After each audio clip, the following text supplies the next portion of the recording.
Salut à tous chers amis, bienvenue pour le 18e numéro de Behind the Ring. J'ai le plaisir de vous accueillir aujourd'hui à l'Apollo 19. Vous avez fait un petit kiff aujourd'hui, un petit peu différent. Voilà, ça vous rappellera le bon vieux temps de l'entraînement. Nous avons le plaisir aujourd'hui d'accueillir pour ce 18e numéro Eli Konki, champion de France professionnel de boxe anglaise et également champion EBU de l'Union européenne. Il nous fait l'amitié d'être là aujourd'hui. On va faire un petit parcours, une petite rétrospective de son parcours et de sa carrière.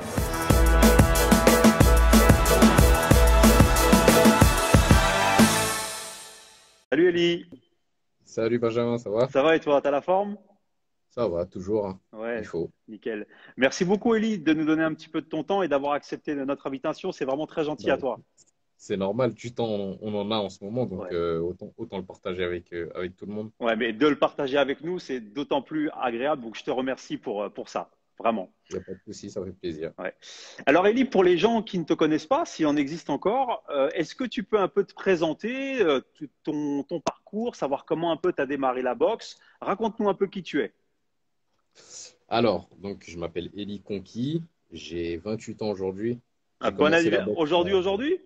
Non, non, j'ai eu Ah, 28 d'accord. Ouais, ans le 6 avril exactement. tu m'aurais fait C'est chanter déjà passé. sinon, hein. Ouais, non, il n'y a pas de souci. Non, c'est déjà passé. Et puis, moi, l'anniversaire, c'est. Voilà. Donc voilà, j'ai commencé la boxe à l'âge de 14 ans Ouais, au Boxing Amical Les Mureaux. ouais, Voilà, j'ai fait une année blanche sans faire de combat. Ensuite, ma deuxième année, j'ai été champion de France cadet. ouais. Et ensuite, deux fois champion de France junior. J'ai été en senior 1 finaliste du championnat de France. J'ai intégré l'équipe de France senior. Et ensuite, je suis devenu champion de France senior. J'étais numéro 2 de la catégorie. Devant moi, il y avait Nordine Bali à Ouais. l'époque, Hmm. jusqu'aux Jeux de Londres, De où Londres, j'ai ouais. été partenaire d'entraînement. Le partenaire d'entraînement de Nordine Bali et de Jérémy Bécu. Et une fois qu'ils sont passés pro, je suis passé numéro 1 directement. Super, très bien. Quand tu es passé numéro un, il y a eu le fait de ta carrière amateur, il y a eu les JO de Rio. Est-ce que tu peux nous C'est parler ça. un peu de ça et du ressenti d'avoir déjà vécu les Jeux, d'avoir fait partie de cette belle épopée? Raconte-nous un peu ce sentiment pendant les Jeux en 2016, déjà 4 ans. D'accord. Bah, tu sais quoi, je vais retourner encore plus loin. Je vais retourner en 2014. C'est là vraiment que la team solide, pardon, elle est née. Donc, avec Christian Mbili, Souleymane Sissoko, Tony Yoka, Oui, Sofiane Omiya, Paul Omba Biangolo, bref, je ne les présente plus. bien sûr. Donc, voilà, c'est là que cette équipe, au championnat de l'Union européenne, où j'ai été médaillé d'argent, elle est née vraiment. C'est là qu'on s'est dit on allait être l'équipe qui allait tout casser aux Jeux Olympiques. Mhm. Donc, moi, je me suis qualifié au dernier tournoi de qualification, le tournoi mondial.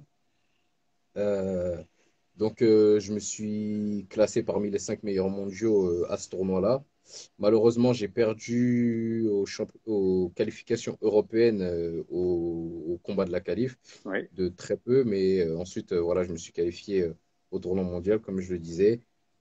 Donc, j'ai rejoint l'équipe qui était au complet, Mhm. quasiment. Il y a toutes les catégories qui étaient qualifiées, à part deux. Et voilà, ça a été pour moi la plus grosse expérience Ouais. de ma carrière, du moins de ma carrière amateur.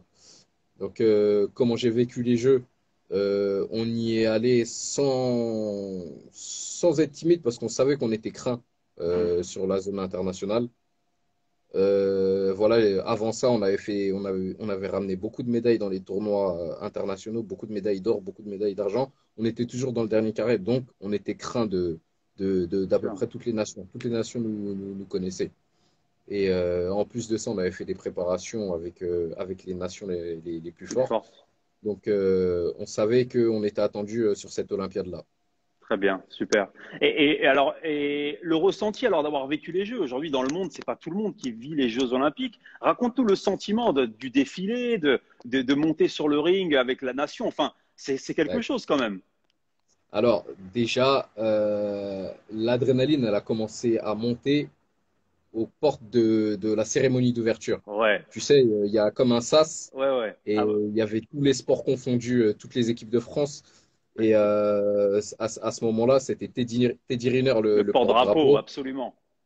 Et du coup, bah, pendant qu'on était dans le sas, on s'est mis à entonner la Marseillaise. Ouais, génial. Déjà, Ça là, vous a chauffé. déjà, ça nous a chauffé. Et une fois que on est rentré dans le stade, mais c'était Le feu, un raz-de-marée, c'était le feu, franchement, c'était inoubliable. magnifique. C'est une adrénaline, en même temps de l'excitation, en même temps, tu sais, on était impressionnés, on voyait tout le monde nous applaudir. Et à un moment, on a vu des supporters français, mais nous, tu sais, tu as une ligne de conduite à À tenir. Nous, tenir. ça y est, C'était on fini. était loin, on est parti, on les a pris dans nos bras et tout. Non, franchement, c'était C'était incroyable. c'était fort. C'était inoubliable, inoubliable. Magnifique. Moi qui connais bien aussi l'ambiance de l'INSEP, tu côtoies des divers sportifs au cours de l'année. C'est vrai d'y aller tous ensemble avec des potos qui sont en classe, qui sont avec toi. C'est encore une expérience Ah magnifique en ouais, fait. c'est magnifique. Bah, ça fait que resserrer les liens, que ce soit à l'aller ou même encore pire au retour, au Ouais, retour des Jeux. Oh, dans l'avion, mais c'était le feu. Ouais. c'était le feu. On avait ramené une grosse moisson de médailles, en particulier les boxeurs. Donc, non, c'est une expérience unique. Bravo. Vraiment, c'est unique. Super. Pour revenir un peu à ta carrière, Ellie, et ton passage après en professionnel, donc après les Jeux de Rio, tu sais, il y a Daouda Asso qui te fait coucou. Il y a une médaille Salut d'argent Daouda. aux Jeux Olympiques de Pékin. Tu es passé professionnel après, donc le choix s'est fait après les Jeux avec Ringstar notamment. Raconte-nous un peu la transition vers le monde professionnel. Déjà, comment tu y es arrivé, puis ensuite on développera les combats de ta carrière. D'accord. Alors, du coup, moi, j'étais pas sûr de vouloir passer professionnel. Mhm. Parce que sur cette Olympiade, on va dire que je suis un petit peu resté sur ma faim par Ouais, rapport à la défaite que j'ai eue face au numéro un. J'ai perdu deux juges à un ouais, et je pense que j'avais les capacités d'être médaillé sur cette Olympiade-là. absolument. Mais voilà, j'ai attendu que, arrête, j'ai attendu que ben, qu'on se concerte avec les potes, avec Tony Oka, Tiens, avec Souleymane Il y a Sissoko. Souley qui nous regarde là. Il est en live. Ah, bah, il a dû entendre ses oreilles siffler, je parlais de lui. Voilà. Donc, du coup, ouais, on s'est concerté avec, avec Souleymane Sissoko, avec Tony Yoka. Pardon, Il n'y a pas il de y a, souci. C'est ok, il y a les aléas du direct. Fais-la venir, ramène-la, ramène-la. non, non, elle est turbulente un peu. Vas-y. Donc, du coup, ouais, on s'est concerté avec, avec l'équipe. Et moi, je voulais vraiment continuer mon aventure avec la team solide. Et cette fois-ci, c'était dans le monde pro. Dans le Donc, du monde pro. coup, voilà pourquoi j'ai signé chez Ringstar. Donc, j'ai rejoint Suleiman et Tony. Mhm. Et voilà, l'aventure continue, on va dire. C'est ça. Donc là, donc t'es champion de France Pro. T'es 7 combats, c'est ça? 7 combats? J'ai 9 combats. Je 9 suis combats, champion pardon. de France Pro et champion de l'Union européenne. Très bien. Donc là, pour le coup, moi, je voudrais qu'on parle un peu de ton style, Elie. C'est vrai que tu as une boxe magnifique, vraiment agréable à regarder. Tu Merci. es, très, très élégant sur le ring. Tu as vraiment une science du déplacement, de l'esquive, de la remise. Raconte-nous un peu cette formation et comment tu travailles ça aujourd'hui au Muro. Bah, en fait, c'est bizarre, mais avant, je boxais pas du tout comme ça. Mhm. Avant, j'étais un boxeur offensif. Il y a Sofiane Euh, aussi, Sofiane Oumia qui est là. Tout le monde est Ah, bah, là. c'était mon camarade de chambre au jeu. Ouais. Sofiane, on veut te recevoir dans l'émission. Faut que tu viennes, frérot. On veut te recevoir. Hein. Il va venir, il n'a pas le Voilà. choix. Donc, du coup, ouais, il faut savoir que j'étais un boxeur offensif à l'époque. Euh, et quand je suis arrivé en équipe de France, il y a l'entraîneur national, Luis Mariano, Gonzalez, ouais. l'entraîneur cubain, Ouais. qui a tout de suite vu qu'il y avait un problème, Mhm. que par rapport à ma morphologie, il fallait que je change complètement de style de boxe. Bien sûr. Donc, du coup, il m'a enseigné à boxer sur les jambes et à distance. Et il s'est pas trompé. Donc, du coup, j'ai complètement changé ma boxe. Ouais. J'ai commencé à travailler sur la contre-attaque. J'ai commencé à travailler beaucoup mon coup d'œil et à être plus fin techniquement et être un vrai tacticien. Ouais, clairement. Et ça a marché. Du coup, depuis cette époque-là, ben, ça a bien marqué, ça a bien marché. Eh ben, super. Et franchement, un style qui te va vraiment bien. Vraiment, C'est ça, tu fais la différence dans tes combats. c'est ça. J'aimerais bien que tu nous parles un peu. Il y a eu un moment spécial dans ta carrière pro, la fameuse épaule déboîtée. Je voudrais, tu gagnes le combat comme ça. C'est fou quand même de faire autant de rounds. Raconte-nous un peu ce qui s'est passé dans ta tête à ce moment-là. Comment tu as su t'adapter?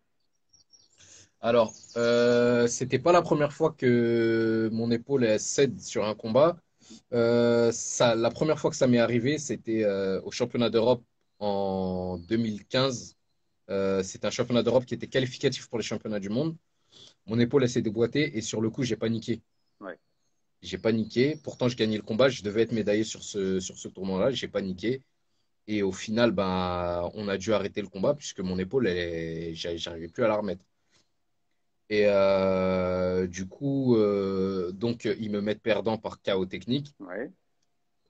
J'ai été qualifié par l'AIBA, qui est la Fédération internationale de boxe, mais j'ai pas pu disputer les championnats du monde par la suite parce que j'ai dû me faire opérer. Donc, sur le coup, avec du recul, je me suis dit pourquoi j'ai paniqué. Si j'avais pas paniqué, j'aurais terminé le combat, j'aurais au moins été médaillé. D'accord. Et ça a récidivé.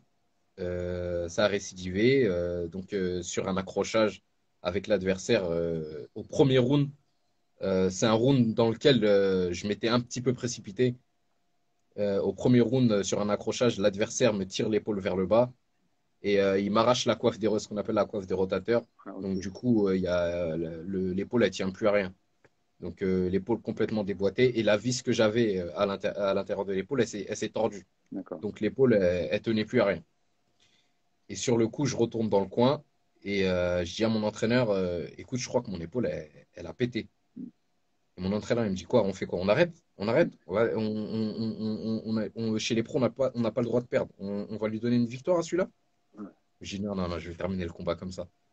Et voilà, je sais que j'ai un bon bras avant. Ouais. Donc sur le coup, je l'ai pistonné de mon bras avant, en haut, en bas. Voilà. J'ai essayé de le descendre. Ça a été compliqué. Avec un bras, c'est très compliqué de descendre un adversaire, surtout qu'il était solide. Et voilà, j'ai su m'adapter. Voilà, j'ai vraiment, je me suis vraiment axé sur mon coup d'œil et sur ma manière de remiser après une défense. Mhm. Ça s'est bien passé jusqu'au dernier round. Et c'est au dernier round qu'il s'est rendu compte que j'avais qu'un bras. Donc il a essayé, mais c'était trop C'est tard. trop Donc après, tard moi, déjà. ouais, c'était bien trop tard. Je gagnais tous les rounds. Du coup, j'ai terminé sur les jambes. Et même comme ça, voilà, il n'y avait pas de. J'avais pas ressenti le risque. Ouais. Et puis on sent en plus que tu t'es adapté dans ce combat-là. Moi, j'ai vu ce combat-là en vrai. On entend ton entraîneur qui dit il est où Eli? C'est-à-dire, il bouge, prend pas les coups, Ouais, ouais, ouais, déplace-toi. c'est ça. Vraiment, tu as travaillé avec les jambes Ouais, ouais, plus non, qu'avec non, le c'était. bras. Ouais, ouais, c'est ça, c'est ça. C'est vraiment les jambes et ma gauche qui ont fait en sorte que je remporte ce combat et que je le remporte avec la manière. Parce Ouais. que ça- c'était pas un adversaire très, très dur, mais Mais il y il avait y un aurait eu. handicap incroyable. Voilà, voilà, il y aurait eu il y a un gros handicap et il aurait pu, par cet handicap, Profiter. prendre l'avantage Hmm. rapidement. Mais voilà, j'ai su trouver la solution et voilà, j'ai fait ma boxe. Super.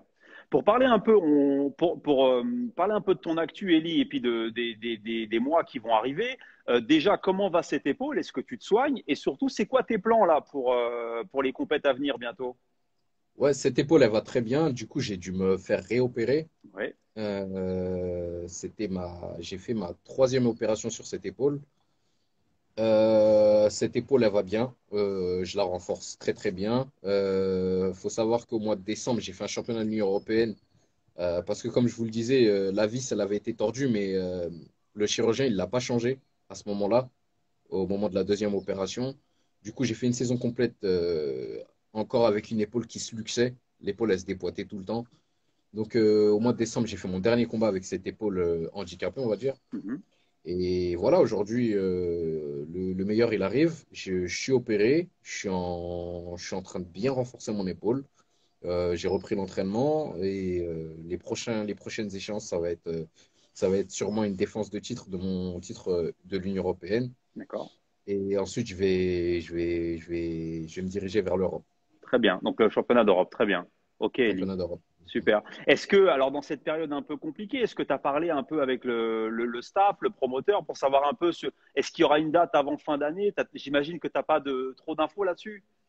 On, il y a possibilité qu'il y ait une date cet été, mais ce sera pas avant. Ce Bien sera pas sûr, ouais, avant c'est cet sûr. été. Bah, avec ce qui se passe en ce moment, il faut jouer déjà la sécurité. Et puis même au point de vue sanitaire, c'est peut-être mieux d'attendre le feu vert Les du autorités, ministère bien sûr. et des autorités, exactement. Donc normalement, ce sera cet été, le prochain combat. Ce serait mon 10e combat, mais on attend d'avoir plus d'informations. Pour le moment, on est un peu dans le flou pour le moment. Très bien. Et une dernière question, Elie, avant de te quitter. Parle-nous un peu de tes ambitions donc pour l'avenir. J'imagine que tu nourris beaucoup d'ambitions après 9 combats. C'est quoi les souhaits là pour l'avenir? Tu aimerais aller jusqu'à où? Raconte-nous un peu ce que tu as envie Alors, de faire. moi, mon souhait, ce serait qu'à allez, maximum mon 15e combat, je puisse avoir une chance mondiale. Ok. Donc après, voilà, dans ma catégorie, c'est une grosse catégorie avec des Ouais. champions du monde qui sont vraiment, vraiment, vraiment à craindre. On parle de Noya Inoue, Ouais. Guillermo Rigondo qui est Taekwondo, champion du ouais. monde WBA et WBA. T'as Nordine Oubaly aussi. Mm. Donc ouais, c'est une grosse catégorie, mais j'aimerais bien me frotter à ces gens-là. Mais avant, je vais aller taper Karim Guerfi. D'accord, super. Il y a Voilà. beaucoup de gens qui posent la question. Effectivement, le combat contre Karim Guerfi, tout le monde l'attend. Ça va être un super moment de boxe. Toi, tu veux se faire ce combat-là. Ah, je veux le faire. Oui, je veux Super, le faire. Je veux nickel. le faire et je veux, voilà, pour prouver aux vieux ils ont plus leur place et que la nouvelle génération elle arrive, la team solide, elle arrive. Très bien. Eh ben, écoute, on sera ravis de voir tout ça. En tout cas, effectivement, ça fera une superbe affiche. J'espère qu'on pourra recevoir Karim Garfi pour confirmer. Mais effectivement, c'est une très belle chose. Je voudrais vraiment te remercier, Elie, pour le temps que tu as pris aujourd'hui, un week-end, de Bah, c'est voir normal. parler avec nous. Vraiment, on te souhaite tout le meilleur pour ta carrière. Continue comme Merci. ça. Et vraiment, c'est vraiment un super boulot et continue de faire plaisir. Merci beaucoup. Nickel. Je voudrais préciser à tous les spectateurs qui nous regardent que vous pourrez retrouver l'interview d'Eli pendant 24 heures sur la story du compte Instagram Apollo Sporting Club et que vous pouvez regarder toutes les interviews de Behind the Ring, tous ceux qui sont passés avant sur notre chaîne YouTube. N'hésitez pas à vous abonner.